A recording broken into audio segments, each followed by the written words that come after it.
Makes sense to me. More importantly, they help companies grab video and do things with it. And the hot thing these days, actually, why don't you give us just the 2-minute bio of Grabyo? Because you guys have been around a while and you've been the CEO for a while. Talk a little bit about the arc and where we are now. Sure. Thanks, David. Thanks for having me here. We started the business just over 10 years ago now, which is amazing to think about, to be honest. We started as a live clipping company. So the idea of Grab was where the name came from, was grabbing clips of live television and sharing them on social media in real time, something which a decade ago was fairly novel and breakthrough, and now is a core part of most.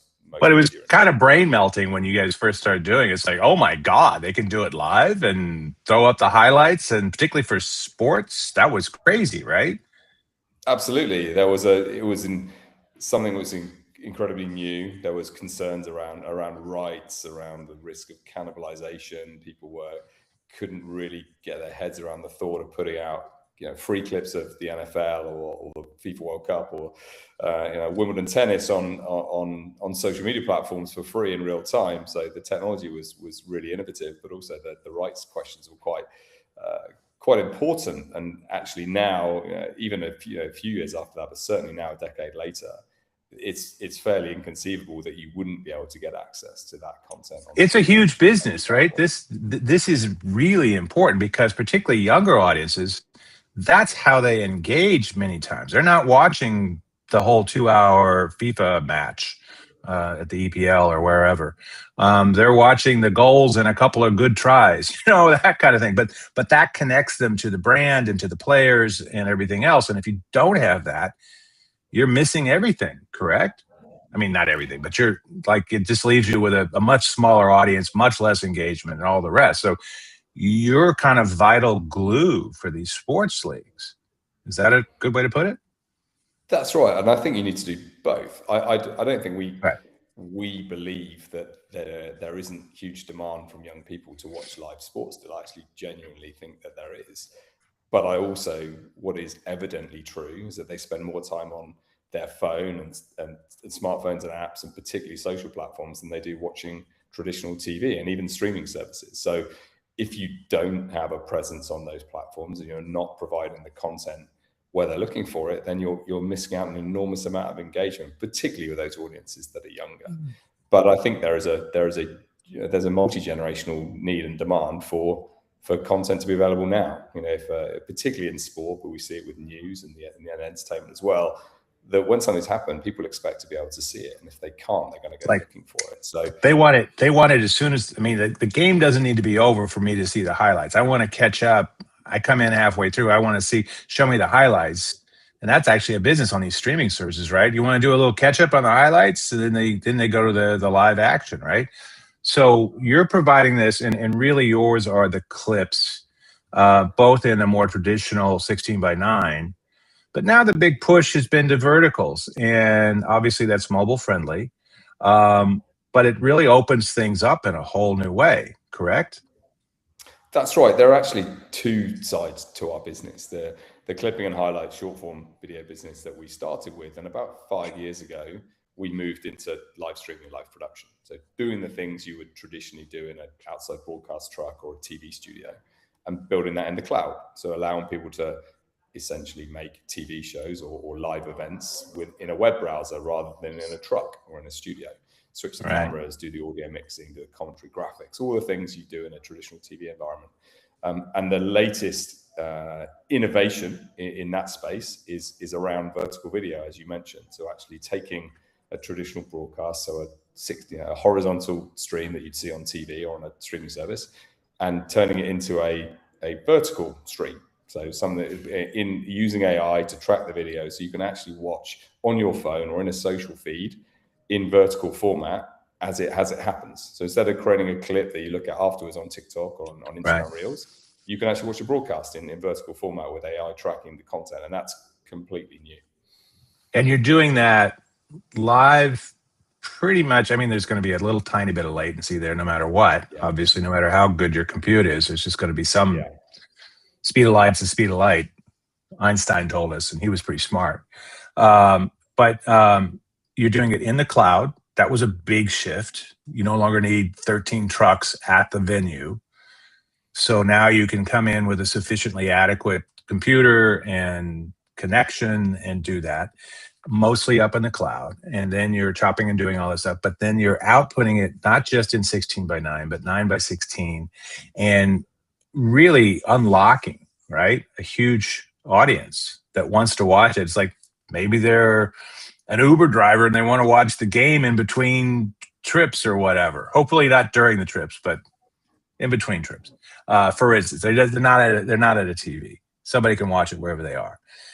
Any sense of, because I know you work with a lot of different leagues and franchises, any sense of the scale of that vertical audience as a result of the opportunity now to watch these things in more than one way?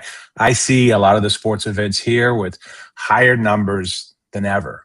Like going back 10, 15, 20 years back to the heyday of broadcast when and cable, when that was it, and audiences were kind of locked into fewer venues and fewer places to see things. So everything that did get shown got watched a lot. Now we're kind of back to that, but in a much more fragmented universe. Any idea of scale? It's interesting. Most of what people would have looked at, if we talk specifically around vertical video, so mobile social video, then everything that we've seen today pretty much is outside of things shot on a phone by a creator has been short form, it's been clips. It's the infinite scroll on TikTok or Instagram Reels, this thing which is now the expected behavior for mobile and social videos. You get a full screen vertical video on your phone, you flick through the clips. But most of that, as I say, isn't live. This is new in the sense that we can actually, and there's been some elements of vertical live streaming, but it's been fairly sporadic, certainly for tier one of sport and right, big enterprises. Right. Because it's been so expensive, people had to do a whole new production to make it work. So we've seen a few independent examples. We've seen lots of creators doing stuff on their phones, and that's been hugely popular, on Instagram Reels and TikTok Live, where people are shooting stuff, behind the scenes content, athlete content. But this is different. This is taking an NBA game or an NFL game or a tennis game, whatever it might be, and actually turning that into a live broadcast in real time using AI. This is new. So and we've just launched the service in partnership with AWS. But I'll give you an example from the weekend. This is pretty interesting. We ran an event, a skating event in Phoenix. It was a sort of a semi-pro event, which was traditionally shot for TV and streaming on YouTube. Ice skating in Phoenix? I just want to be clear. Ice skating in Phoenix? Skateboarding. Oh, skateboarding. Thank you. Because I was like, this is not the season in Phoenix for ice skating. Yeah, it's not quite the weather in Phoenix for ice skating. No matter what their hockey team says, so. That's right. They do have hockey in Vegas, which I always think is an interesting one. But yes. So this was skateboarding. And they put out the stream on YouTube, and we also helped them create a live stream on TikTok, which was vertical. And that stream did 3 times the viewing that the normal stream on YouTube did. Wow. So it says 2 things. One, as you mentioned, there is an untapped audience of people on social that you can reach that you couldn't reach before if you start to create the content and distribute it in this way.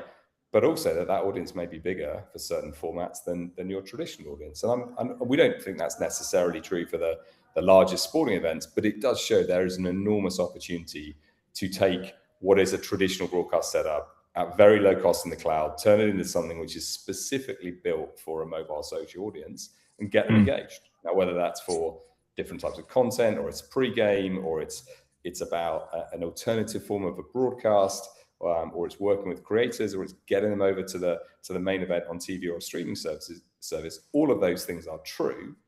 But what is clear is that this is where a lot of the audience are all the time. And they're not necessarily sitting on the TV. You mentioned something that's kind of interesting here. We've seen this rise of, the alt casts on, you've got the main guy, the main broadcast with the golden voice play-by-play guy and the former jock who's doing color. But then they're doing interesting other things. The Manning cast with the NFL is a good example of something that's become its own sort of cultural phenomenon. But you could imagine, for instance, 2 screening that, right? So you've got the main thing going on there, and then you have your phone doing a vertical of, in this case, the Mannings bantering around like brothers, talking as well, because who needs to have any focus when they're doing anything online?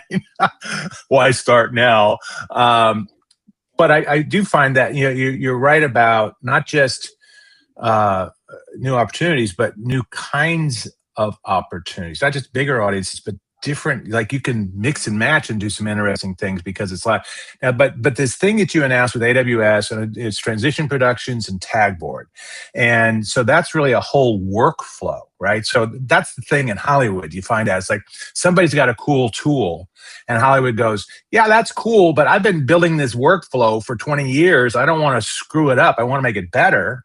But how do I plug this into the things I'm already doing? And so what you guys are doing is creating this whole chunk of stuff that can be on top of the traditional broadcast, right? So without a whole lot of additional cost, because it's cloud-based, you don't need a lot of new equipment, you don't need a new truck, et cetera, et cetera. You're just taking the feed, plugging it in, doing the cloud magic, and outputting it, right?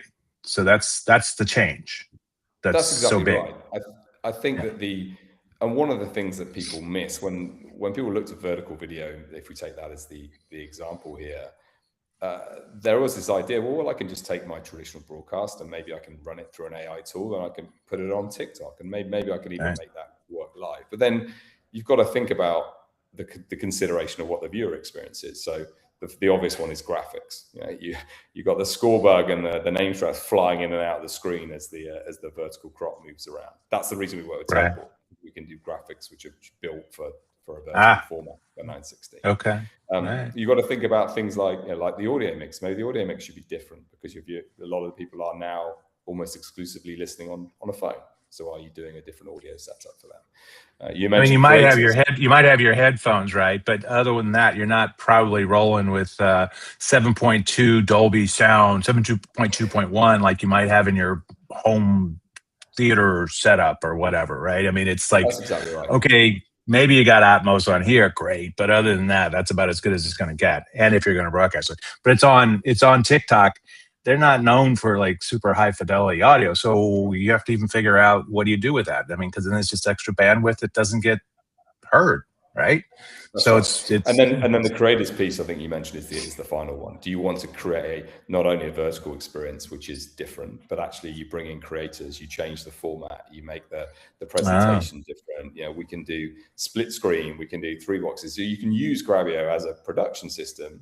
But to your earlier point, the most important thing is you don't need to change anything else. If you want to focus on doing the game or doing the news event or your music show or entertainment, whatever it is, do that in a traditional way, get the feed out. But then once you put a clean feed into Grabyo, work with our Tagboard as our graphics provider, using our AI technologies, we can then provide a whole range of formats, whether that's a vertical stream on TikTok or Instagram or YouTube, whether it's a creator format like the Manning-cast that you mentioned. We do lots of those types of shows with our customers already because it's low cost, it's easy to do.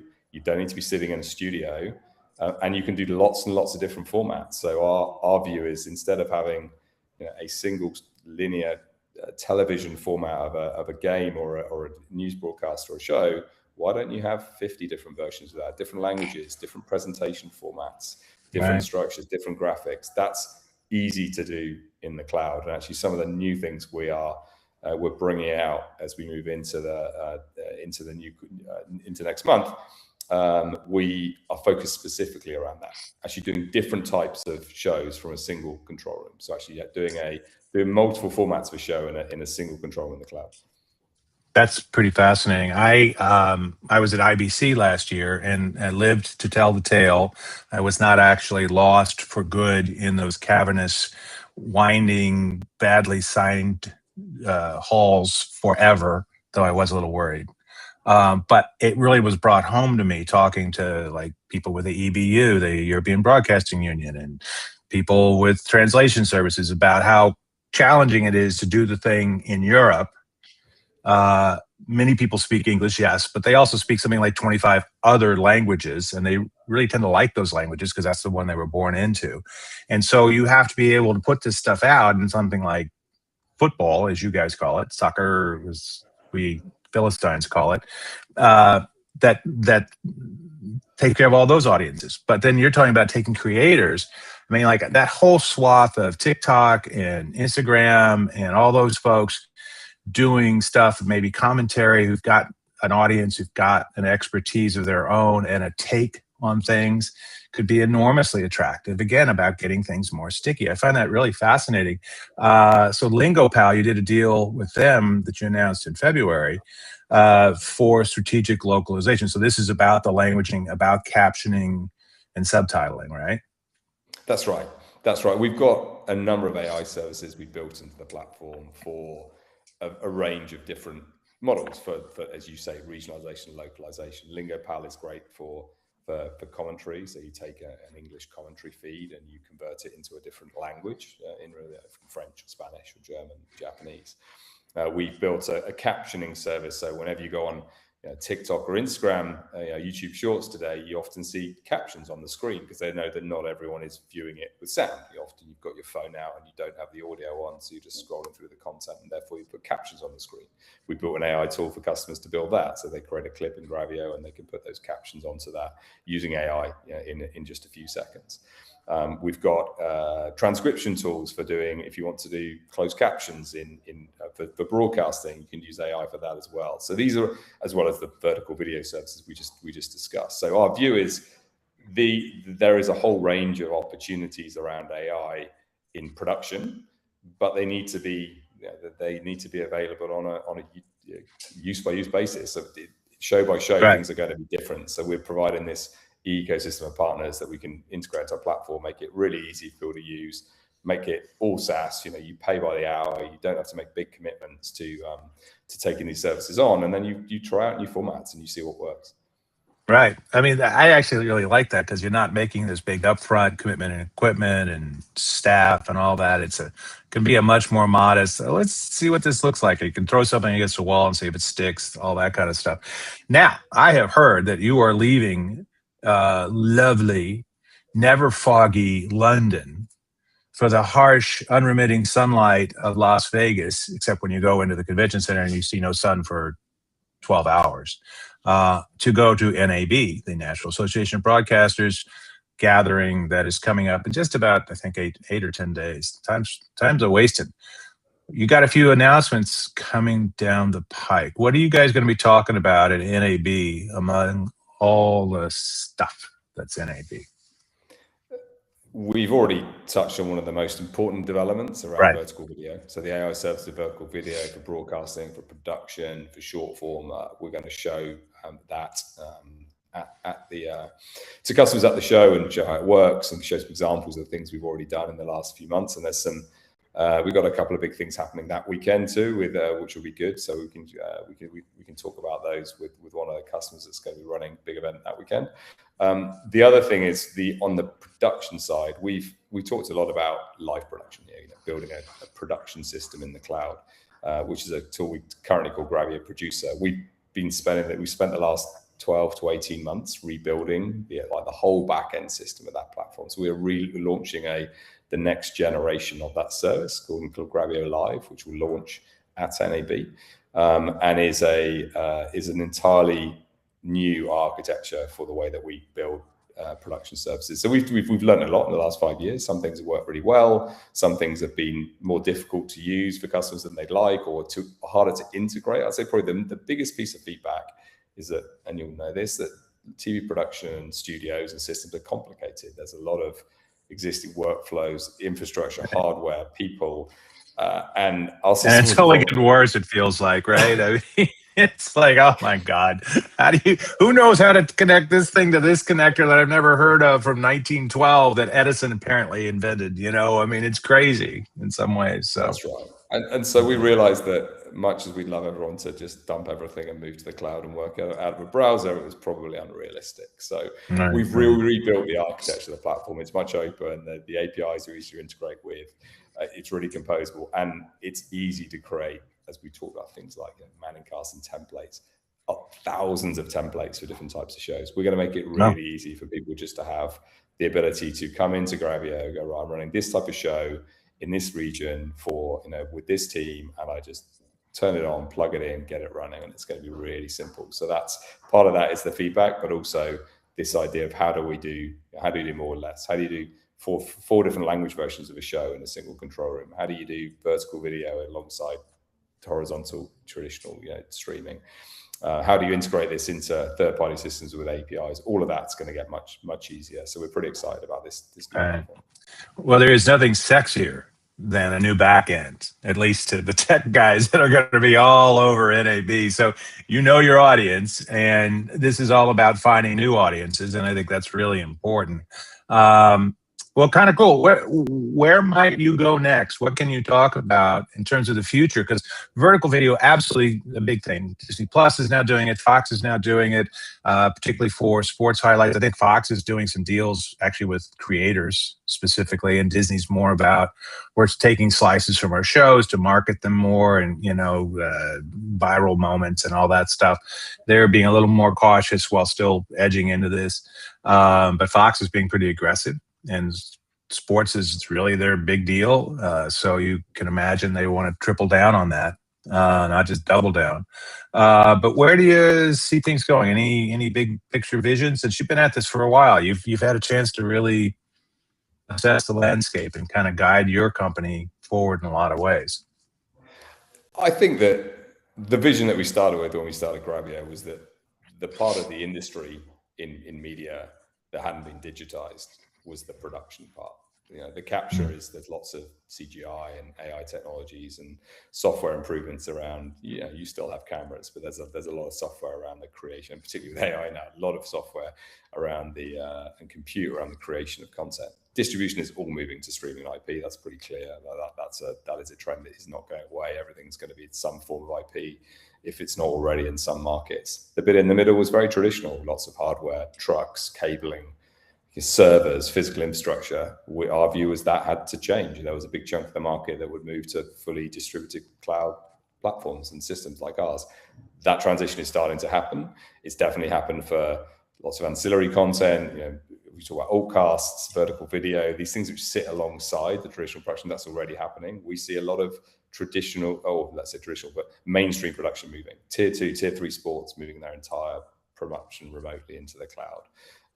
Outside broadcasts and live events, all of the vertical shows, working with creators to build these new forms of distribution. All of that is so much more effective and cost effective and efficient when done in the cloud rather than in a traditional studio or gallery. And then you layer on all the AI services on top of that. It's so much easier for us as a cloud native platform to build in AI services than it is trying to put it into a hardware box. So Absolutely. We see the combination of those two things happening. I'm not sure that the tier one, the NFLs, the NBAs of the world are going to move their game production to the cloud now. Maybe it happens in the next 3 to 5 years. It may take a couple of weeks, is what you're saying. But I think your real opportunity, Gareth, I'm just going to apologize for interrupting. I think one of your real opportunities is, you mentioned tier 2 and tier 3. There are thousands of sports leagues in America, because apparently that's what we do. But I imagine it's the same in other countries, maybe different sports. But those smaller leagues have an audience, but they can't always reach them. But now all of a sudden you're talking about tools that are scalable and priced inexpensively. So the front end jumping into it isn't that big a deal. So all of a sudden they can find an audience on phones, for instance, that they don't need to have a broadcast deal to matter, right? They could find an audience online with a vertical cast using tools like what you guys have, your system in a box basically here, and start to get that sticky connection with their fans. And that may be a whole new, it's that bottom tier that was always kind of shut out because they weren't big enough to justify a broadcast or even cable deal. I'm guessing that's an opportunity there, right? I mean, maybe not your first opportunity, but an opportunity. Absolutely. That's right. We that's how we see the market developing for us, and certainly in the short term. With the tier one, the top end, where many of our customers are today, it's about supporting vertical video, allcast, traditional, extending productions to make it more local, more interesting, new formats, creative formats. But then everything below that, there's an opportunity to say, well, you can move all of it to the cloud. You can just have cameras and microphones at a sporting event, and everything else can be done by people who could sit in 3 different countries if you wanted to, and work together on a production. It's the technology is there today. There is some change in operations and maybe some thought from the industry that needs to happen. But the cost benefit and the opportunity to reach a greater audience is so important and makes such a difference that you can genuinely change the trajectory of some of these industries. And we know that you can only have to look across the RSN landscape, for example, to see there has been challenges in the way that the traditional model has worked. So there needs to be a change in some of the economics, and there needs to be a way to find new audiences. And we believe we're well placed as a technology company to support that. I think you're probably right about that. I have only one regret in this conversation, which was we did not use Grabyo's technology to output this in a vertical format in Mandarin Chinese, Swahili, and Danish, because the Danes, But next time. In the meantime, Gareth, where's your booth going to be at NAB? If people want to stop by and say hi and speak to them. Yeah, we're in the West. We're in the West Hall, very close to the AWS stand. So if you, it's a bit easier to find the AWS stand than ours. So that one's like the sun, and you're a planet rotating around them. I totally understand how that works. Anyway, well, great. Well, this is David Bloom with Next TMT and Next TMT Talks here with Gareth Capon, CEO of Grabyo, the video cloud-based, how do we put this? Cloud-based vertical live stream production, and also traditional stuff, doing clips, doing live output, pretty cool stuff. Check them out at NAB. We'll be there as well. And with that, thanks for tuning in. This is David Bloom. Over and out.